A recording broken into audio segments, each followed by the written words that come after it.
경기를 이렇게 부는 신용만 한 겁니다. 무려 3번이나. 네, A씨는 결국 운전 한 번에 2천만 원을 태웠습니다. 이마저도 법원이 참작해주지 않았으면 실직자가 될 뻔했겠죠. 안녕하세요. AI 형량 예측의 로이어드입니다. 로이어드 채널은 음주운전, 성추행, 사기 등 각종 범죄에 대하여서 법원이 어떤 판결을 하고 있는지 들여다보고자 합니다. 요즘 코로나 인원 제한도 풀리고 연말 연시 분위기로 회식이다 뭐다 여러모로 모임들이 아주 많아지셨을 텐데요. 이럴 때 바로 조심해야 되는 게 있죠. 음주운전입니다. 아니나 다를까 위드 코로나가 시행된 첫날에만 전국에서 299명이 음주운전으로 적발됐다고 합니다. 술을 마시고 운전대를 잡는 심리는 대체 뭘까요? 네, 음주운전을 한 분들과 상담을 해보면 맥주 한 잔밖에 안 마셨는데 집은 여기 앞이고 요즘 대리운전비도 너무 많이 올랐고 그렇다 보면 이제 안 걸리지 않을까 이런 생각으로 운전을 하셨다고 합니다. 아무리 대리운전 값이 올랐다 해도 이 판결을 보시면 그런 마음이 싹 사라지실 겁니다. 판결문을 한번 볼까요? 작년 서울 남부지방법원에서 난 판결인데요. 오늘의 주인공 A씨는 이미 2012년, 2017년 두 번이나 음주운전으로 벌금을 낸 전력이 있는 분입니다.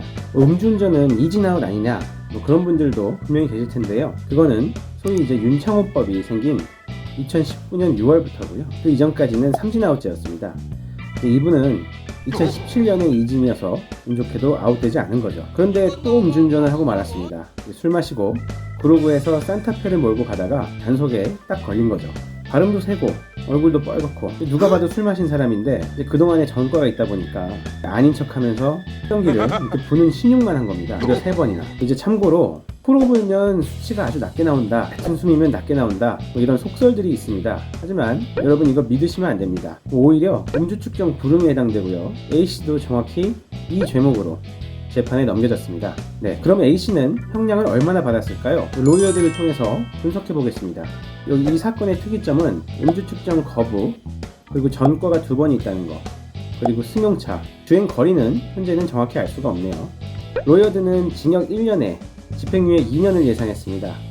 실제 A씨는 벌금 2천만 원을 선고받았는데요. 로이어드 예상형량보다는 적게 나왔습니다. 하지만 일반적인 벌금 수준보다는 훨씬 높고요. 왜 이런 판결이 나온 걸까요? 법원에서는 징역이나 집행유예를 받는 대상들이 보통의 경우보다 더 치명타가 높은 직업이면 대신 벌금으로 아주 세게 때리는 경우가 있습니다. 공무원이나 변호사, 회계사는 어떤 징역이나 집행유예를 받으면 자격증이 정지되거나 자동 퇴직이 될 수가 있거든요. A씨도 은행원인데 금고 이상의 형을 받으면 생계를 이어나갈 수가 없기 때문에 아마 이런 점을 법원이 참작한 것 같고요. 그래서 벌금 2천만 원이 선고되었습니다. 네, A씨는 결국 운전 한 번에 2천만 원을 태웠습니다. 이마저도 법원이 참작해주지 않았으면 실직자가 될 뻔했겠죠. 음주운전은 폐가 망신, 심지어는 다른 사람의 생명까지 위협할 수 있는 무서운 범죄입니다.